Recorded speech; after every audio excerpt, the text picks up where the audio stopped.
Well, hi, everybody. Welcome to the blog this week. I'm real excited to bring you something a little different. Normally, I'm highlighting lots of novels, but this week I have a children's author with me, Elizabeth Michel. Hi, Elizabeth. Hi. Glad to have you today. And I'm really interested to find out more about you and your work because I don't know you. I haven't really had interaction with you or met or anything. We just kind of connected online when I put a shout out for these author interviews and you responded. So go ahead and introduce yourself, if you will, and tell us a little bit about you and your family. Sure. I'm Elizabeth Michel, and I live in Canada, Ontario, in a little town called Ashburn. And I have two children and live um, with them. And then we also I have a husband as well. And we all live. Don't forget the husband. Yeah, that's And important. yeah. And my children homeschool, so we're currently doing that, and my husband works at home too, so we're all in a big happy mess in this house together at this point. And we have a little dog and two ponies actually that we go and travel to see daily, and get to spend some time with them too. Oh, So that's we fun. have a lot of fun. Yeah. And then I am also a fine artist, and through that, I focused on oil painting, and we moved into illustrating at one point, and I've now completed a book, my first children's book, with my illustrations in it, and I gave a shot at writing the children's book as well, which I really enjoyed because I also have a natural tendency, natural bent towards writing as well. And I have just so enjoyed the process. And so here we sit, Yeah. a little bit divided between Yeah. the fine art and the illustration, but God knows where we're going with this. So Yeah, well, that's got to be kind of a neat experience to not only write the book, but to illustrate it as well. That's gotta feel pretty good. So, yeah, having it finally finished for yeah. sure. So what inspired you to write children's fiction? Well, I really loved the illustration, and that was probably first in my mind. But because of illustration, I would focus on books and stories. In college, I took writing classes, so I was just definitely not uh, unaware of that the way the two would be married. And I started this particular one when I was reading a book by an author, and he encouraged other creative people to be glorifying God through their work. And at that time, I happened to be drawing a character just for practice, which was a little peacock. And that peacock just kind of developed into a children's story, just based on the way God was moving me in the different things I was studying, the different things I was learning myself. And I ended up writing the children's book, Yeah. and I loved it. So Now, you sent me some answers ahead of time to some of these questions, and you had mentioned something about your dad reading you Rapunzel when you were a child and that you drew pictures to go with that story or something. yes. Okay. So I have always loved the illustration, and that's why I did go to school for it. And one of the first points in my life, I was very small, because I know I couldn't have written it all on a page myself. So I asked him, Dad, will you please narrate the story of Rapunzel for me? And I was at that age, when kids they learn to draw brick buildings, and they learn like 3 bricks and then 2 bricks, and Hmm. they just do the series of lines. So Hmm. I wanted to do the Tower of Rapunzel. And I also had learned how to do braids, because they all came along at the same time. So I did asked him to do that, and I wanted to draw the tower and the braid all coming out. And as he narrated it, I realized there was more to illustrating. I got to make a ton of creative decisions. It wasn't just that iconic picture of Rapunzel out of the tower, but I got to make decisions. I got to create in my mind the world that she lived in, and I realized it was completely my choice, which was Mm. really fun for me. And so after I did that, I knew at that point my dad was or he is a printer, so he runs a printing business, and I had always seen books come back and forth, and occasionally he would bring books back home that were done by just normal people. And for me, it was really interesting to say, like, these people just lived right around us, and they would come in and they had written children's books. And Mm. for me, it always stuck in my head that I'd love to do it, and Yeah. it's accessible to anybody to do. So it just stuck with me all the way up until I went to college, and then I started taking the specialized classes Right. for that. Beforehand, I didn't take any classes. I think I just messed around with it and in the classes that I would have done in school. And Mm-hmm. I did one other book in high school, which was called Abner's Armor, which I don't have the courage to show to anybody yet. My mom thinks it's really good. Of course. Of And course. so, yeah.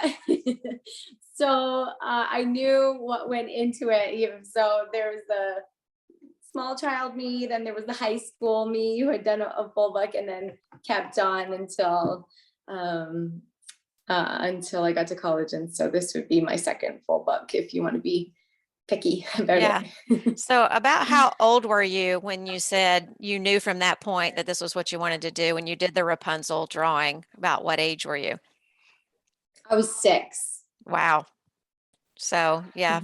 So pretty much your whole life then. Yeah. So what kind of challenges do you face in writing these children's stories? Well, like I said, I've finished 2 books at this point, and that was a long time coming. The illustrations take a long time. So actually the writing takes a long time as well. Yes.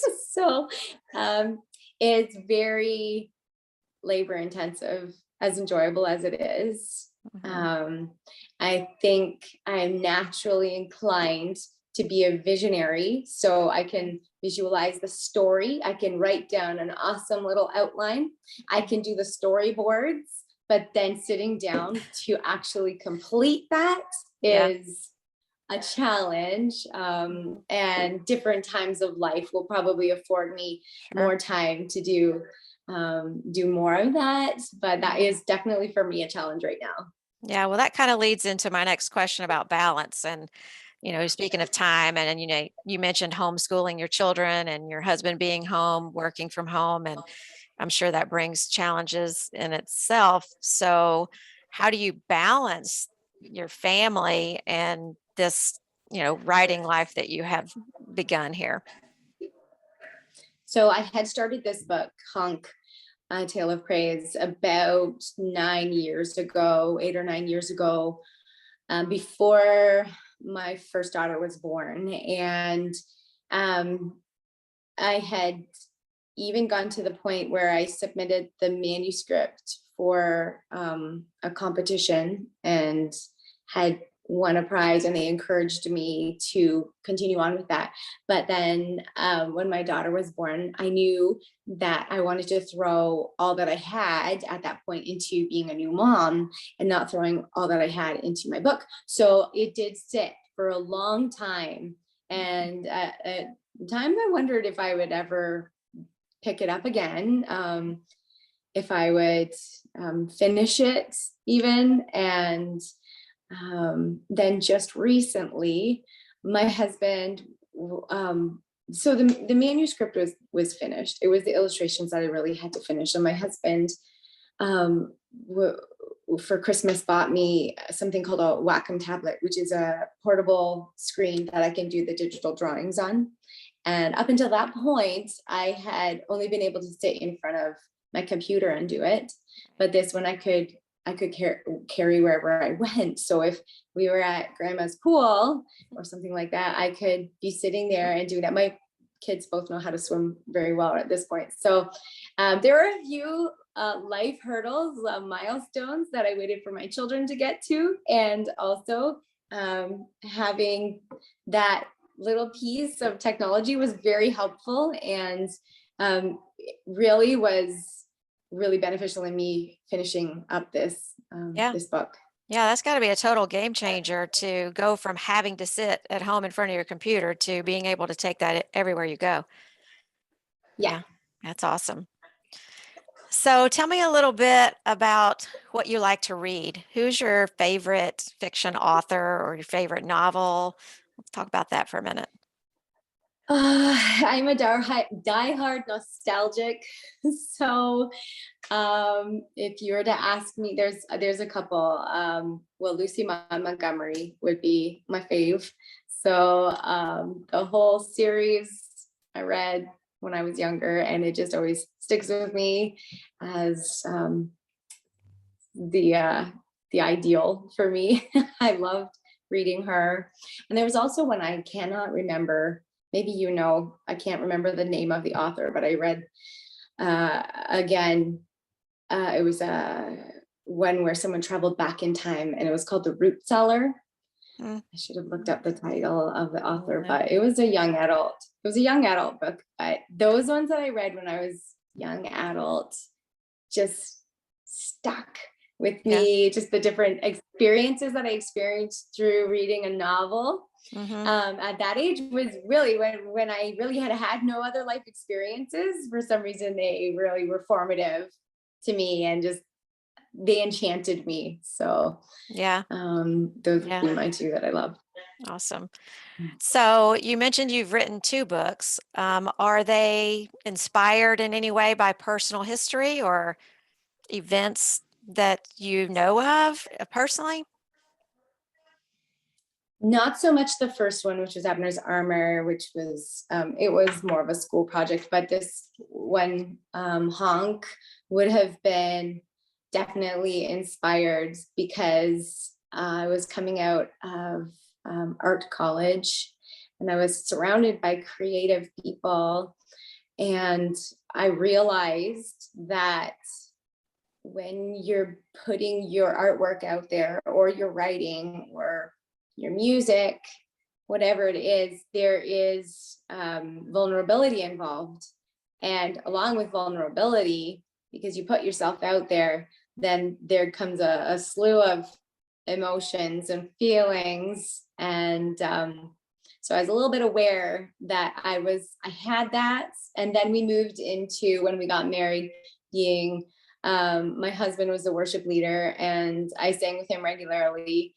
And I also played the piano, and it was a small church, and there weren't many other instruments to hide behind. So it was me on the piano. And whenever I would make mistakes, it eventually just started grating at me, and it would have showed itself with nervousness for me, just like I got to a point where I would sit down and my hands would just be shaking so hard, Yeah. just knowing I'm going to make another mistake. Yeah.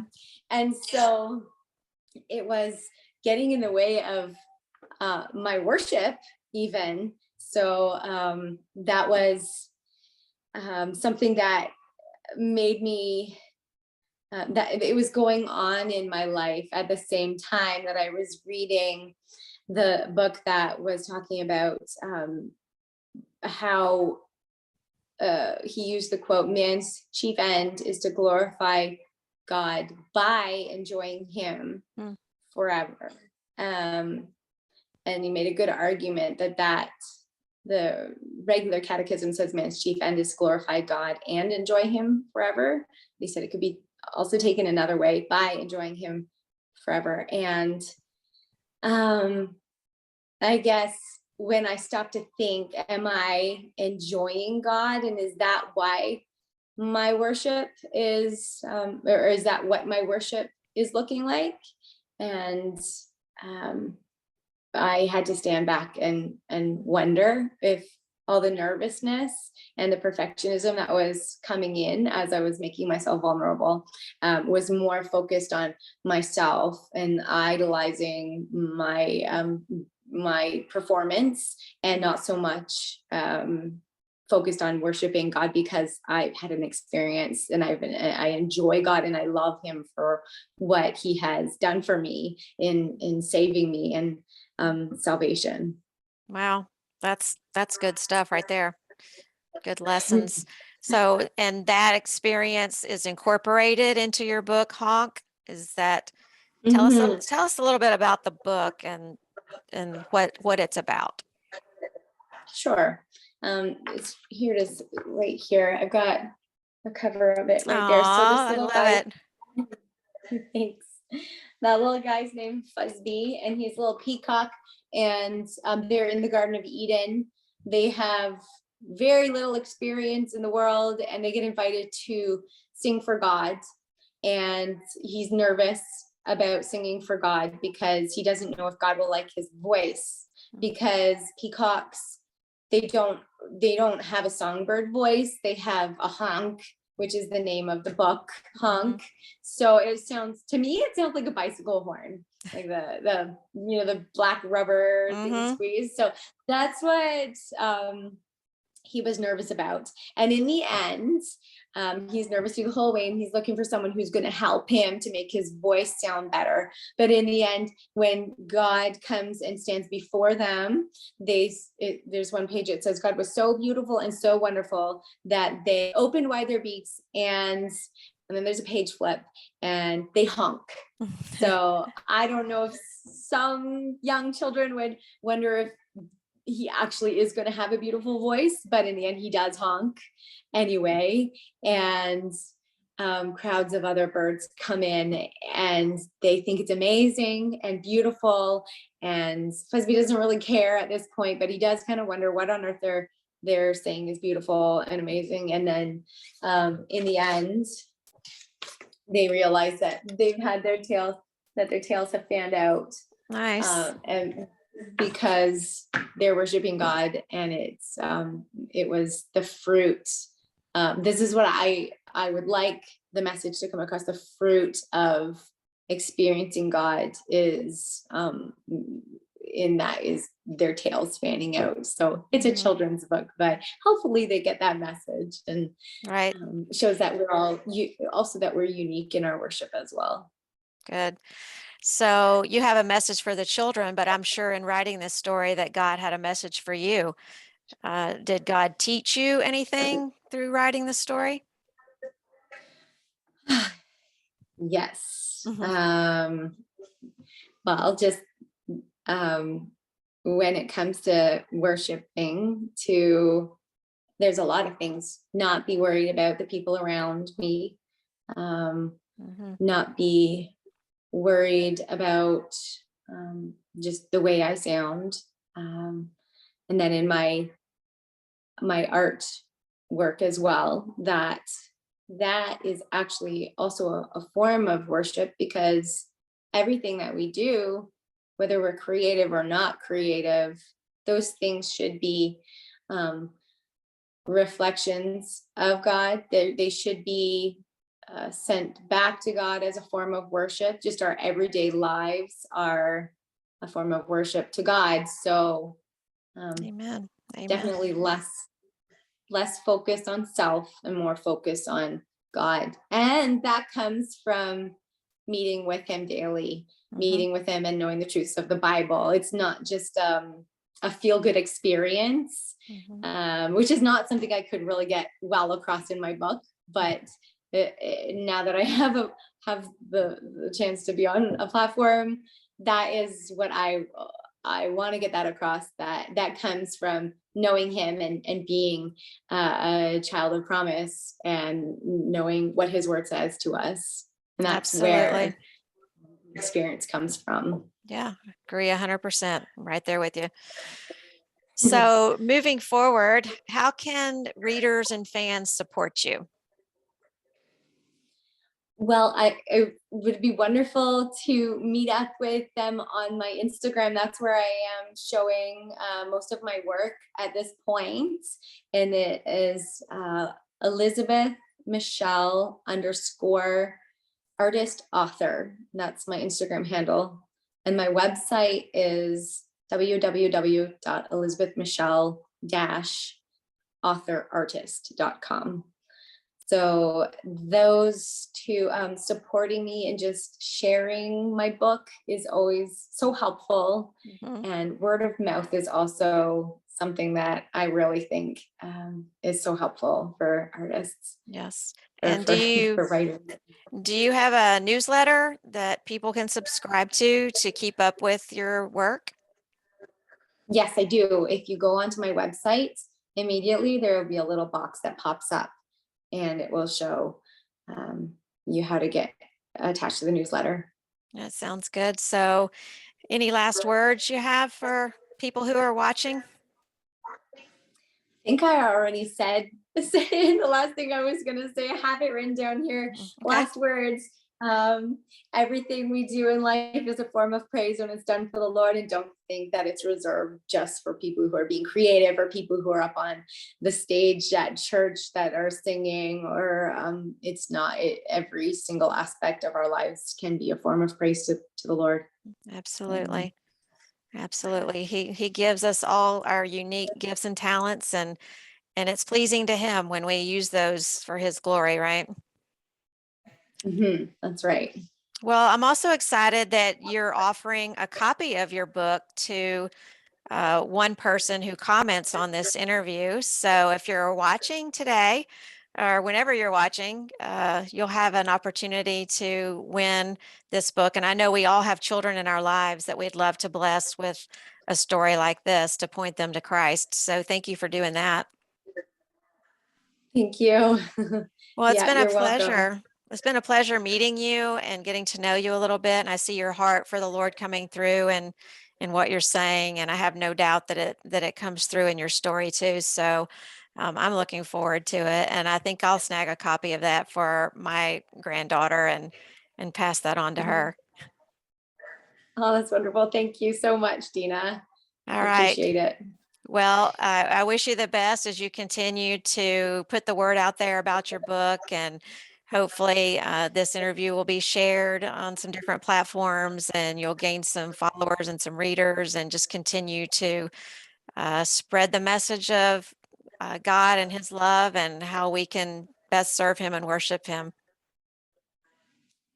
Thank All you right. so much. All right. Bye. Okay, bye. Bye, everybody.